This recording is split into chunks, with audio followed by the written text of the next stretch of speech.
lagi di vlog saya yang ketiga, yaitu mengenai analisis data regresi. Bagaimana caranya?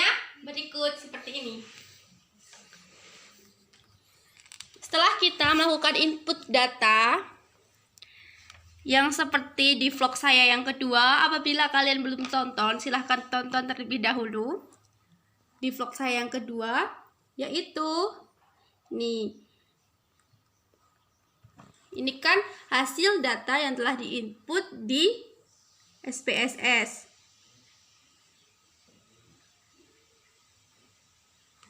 Nah, seperti ini. Ini yang di vlog 2 telah saya jelaskan ya. Nah, ini kita klik analis regression.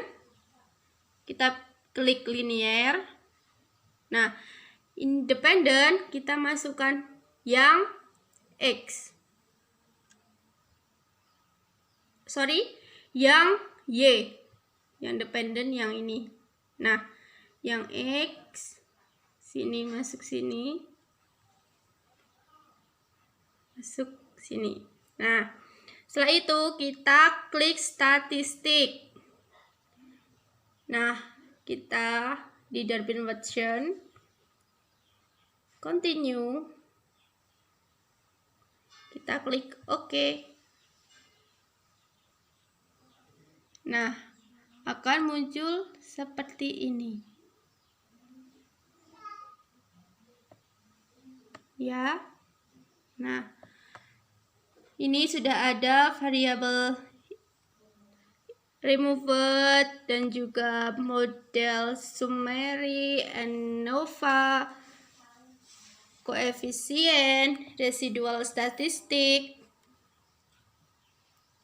Nah, setelah itu kita minimize dulu. Kita minimize. Nah, kita minimize. Lalu ini kita juga minimize semuanya ya. Kita buka Word.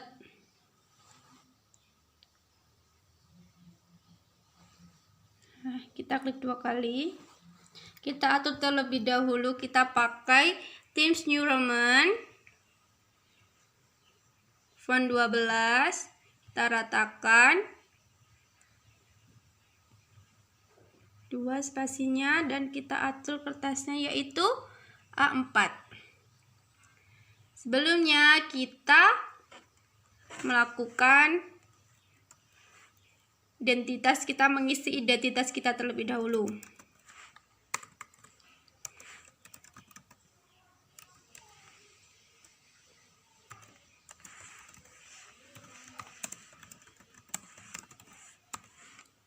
Septiana Sari, nomor 29, kelas 2D Keserawan.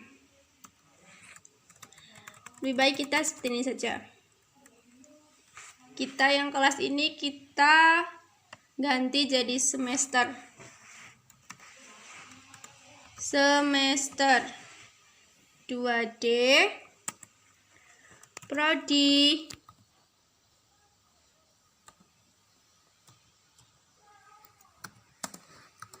penyuluhan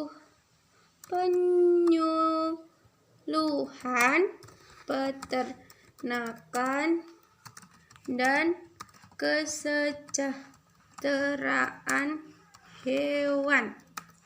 Nah, sini setelah kita seperti ini, kita copy yang tadi dari SPSS. Ini ya. Kita copy semuanya, kita menggunakan Ctrl A, Ctrl C.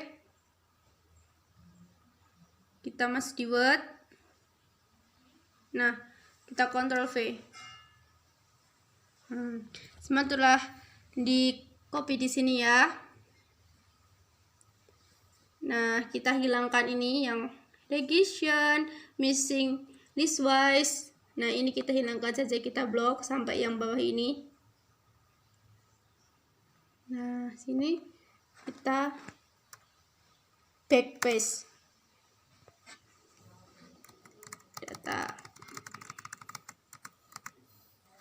Nah, seperti ini.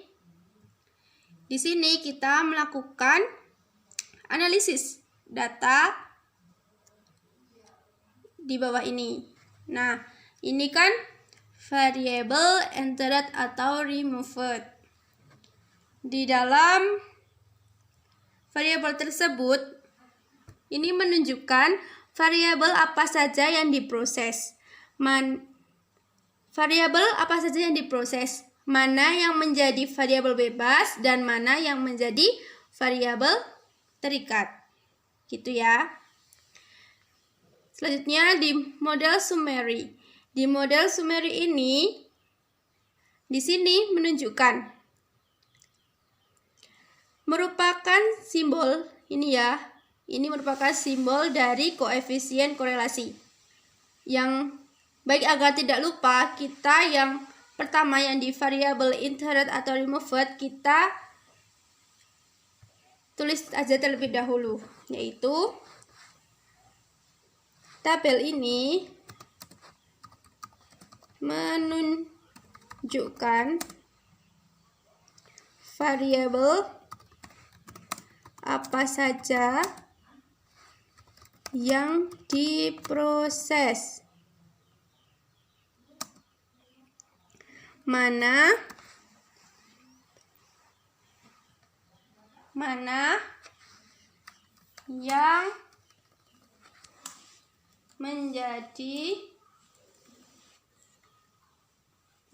yang menjadi variabel bebas dan variabel terikat. Ya, ini yang pertama. Ini dapat disebut sebagai interpretasinya ya. Interpretasi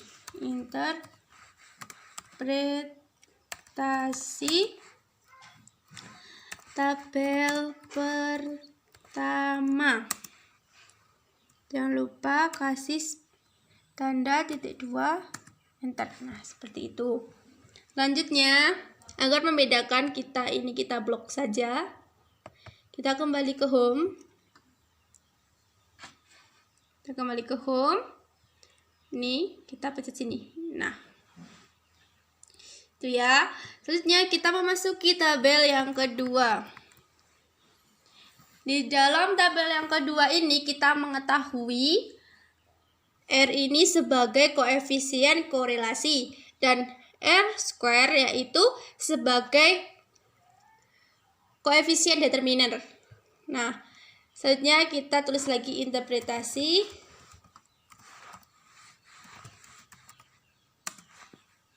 tabel 2.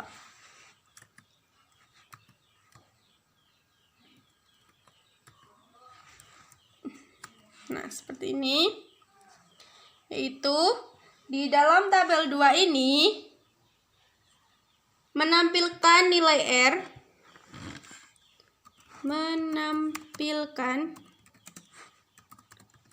R yang merupakan simbol dari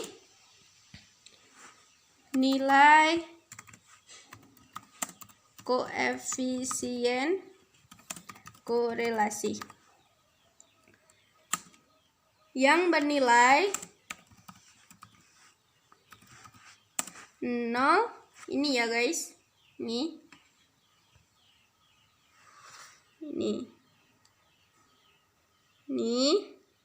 namanya koefisien korelasi yang bernilai 0,625. Nilai ini dapat diinterpretasikan bahwa hubungan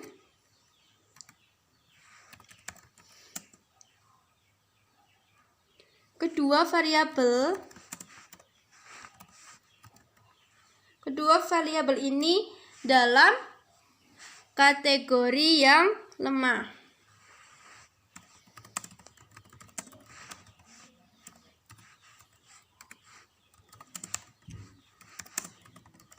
Nah, selain itu kita juga akan mengetahui R-square.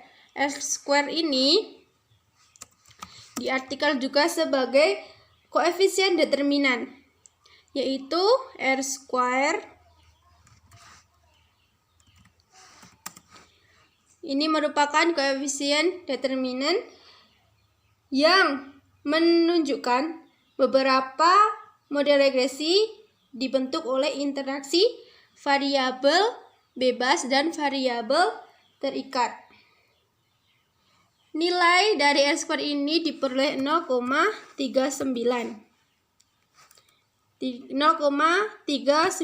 ya. Nah, nilai ini dapat ditafsirkan bahwa variabel bebas X1 yaitu tadi umur dan X2 yaitu pengalaman beternak memiliki pengaruh kontribusi sebesar 0,90% terhadap variabel Y, yaitu variabel persepsi peternak.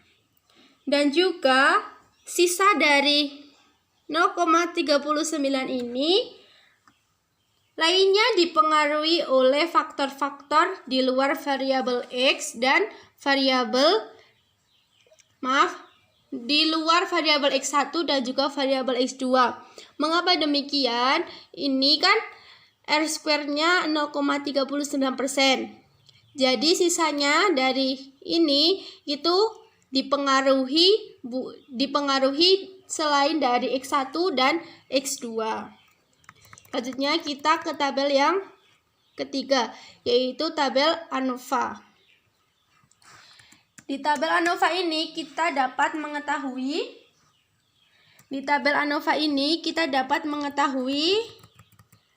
nilai DF dan juga nilai F dan signifikasi, yaitu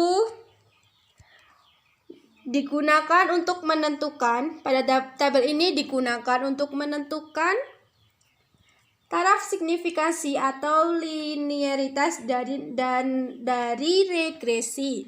Ya, ini itu untuk mengetahui nilai signifikan. Ini yang dinamakan nilai signifikan. Kriteria dapat ditentukan berdasarkan uji F atau uji nilai signifikan, yaitu ini uji F. Ini kita kalau menggunakan SPS itu bisa digunakan untuk melakukan uji T dan uji F. Nah, di dalam nilai signifikasi ini dan nilai ini dapat digunakan untuk memudahkan dalam melakukan pendataan gitu ya. Biasanya nilai signifikasi itu 0,05 gitu. Nah, kita lanjut yang ke bawah. Nah, pada tabel koefisien, di dalam tabel koefisien kita dapat mengetahui konstanta, yaitu kita dapat mengetahui ini dan ini. Ini konstantanya, dan ini koefisien regresi, dan ini koefisien regresi, dan ini signifikasi masing-masing. Seperti ini. Tabel ini menginformasikan bagaimana model persamaan regresi yang diperoleh dengan koefisien konstanta dan koefisien variabel yang ada di dalam unstandardized coefficient ini ya. Berdasarkan tabel di atas, berdasarkan tabel di sini, kita dapat memperoleh,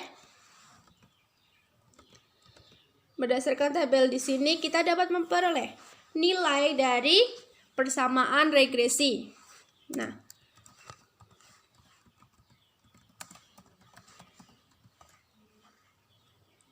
persamaan regresi. Dan ini merupakan salah satu analisis regresi berganda yang mempunyai rumus Y sama dengan konstanta di plus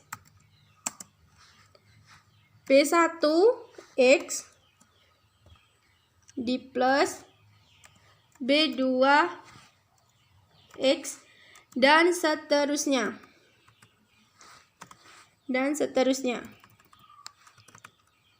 Plus dan seterusnya gitu ya. Jadi kita masukkan saja bahwa kita diperoleh persamaan analisis regresi berganda, yaitu Y sama dengan A, yaitu A itu konstanta tadi, yaitu ini 115,521 di plus, ini ternyata nilainya min, berarti kita ganti negatif 1 titik, yaitu 229 X di plus 1,298. Seperti ini ya teman-teman. Ini X. Nah, selanjutnya kita juga dapat mengetahui nilai T hitung. Di sini kita dapat mengetahui hipotesis dari soal ini. Baik teman-teman, kita akan mengcopy persamaan regresi ke bagian bawah sini biar terlihat lebih rapi ya. Sini. Ctrl V. Baik. Ini diperoleh seperti ini. Y sama dengan A plus B1X plus B2X, yaitu ini Y sama dengan 115,521 dikurangi 1,229X ditambah 1,298X. Setelah kita mencari persamaan regresi, kita akan mencari signifikan atau pengaruh antara X1 dan X2 terhadap variabel Y. Ya, baik, kita akan mencari signifikasinya.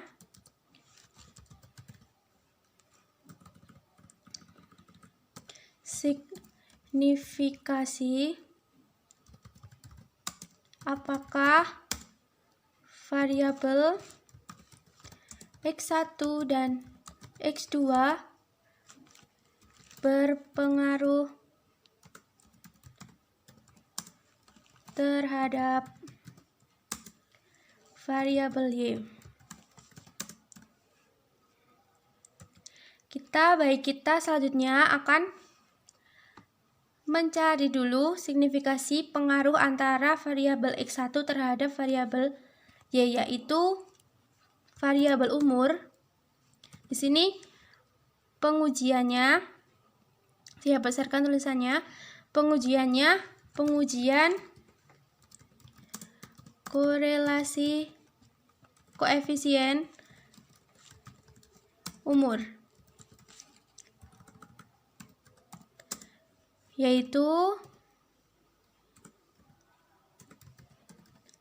pada variabel umur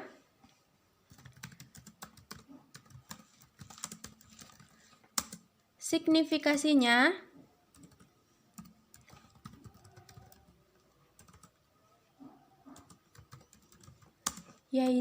yaitu kita lihat ke atas ya. Nah, di umur yaitu 0,002. Kita ke bawah lagi. 0,002. Yang mana lebih kecil dari 0,05. Jadi dapat disimpulkan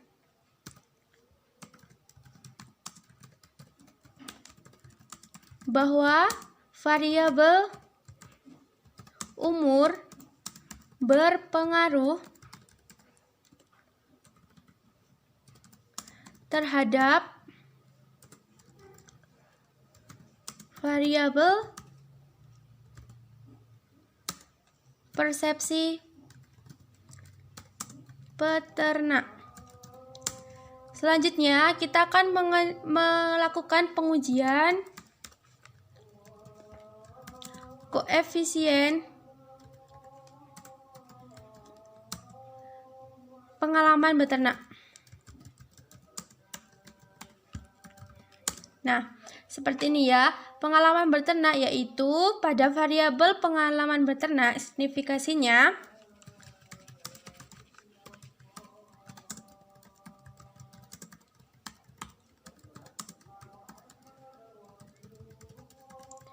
yaitu, kita lihat ke atas lagi. Nah, ini ya pengalaman beternak yaitu 0,087.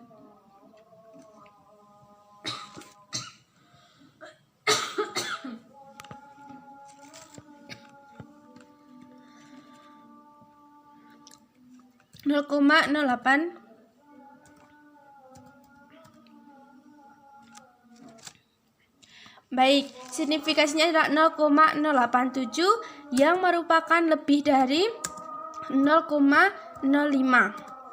Jadi dapat disimpulkan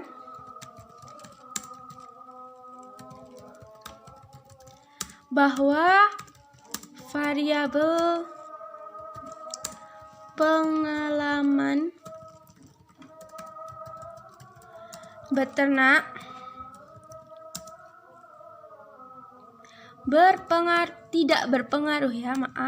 tidak berpengaruh terhadap variabel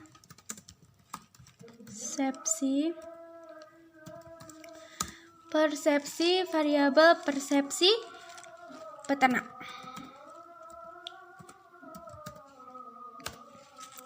Baik, jadi seperti itu ya, karena apabila variabel itu signifikasi antara X itu lebih kecil dari signifikasi yang sebenarnya, berarti itu ada pengaruh. Akan tetapi jika signifikasi variabel X itu lebih dari signifikasi yang sebenarnya, itu biasanya 0,05 atau 0,001, berarti variabel tersebut tidak berpengaruh terhadap variabel Y.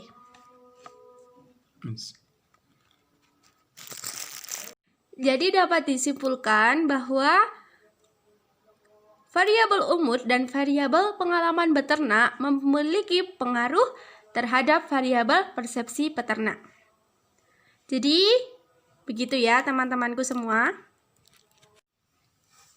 Jadi dapat disimpulkan dari pengolahan data yang tadi yaitu R atau koefisien korelasi yaitu 0,625 dan R square yaitu 0,39, dan sisanya dari R square itu merupakan pengaruh luar bagi variabel-variabel tersebut.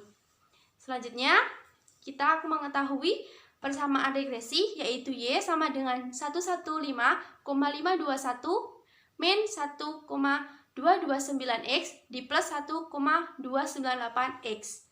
Dan selanjutnya kita juga mengetahui dan juga dapat disimpulkan bahwa umur itu memiliki pengaruh terhadap persepsi peternak dan pengalaman beternak itu tidak memiliki pengaruh terhadap persepsi peternak. Jadi setelah kalian menonton vlog saya, semoga ilmu kalian yang dapat dimanfaatkan dengan baik. Dan saya memohon maaf apabila ada salah kata dan juga perilaku yang kurang berkenan di hati kalian semua. Sekian dan terima kasih. Wassalamualaikum warahmatullahi wabarakatuh.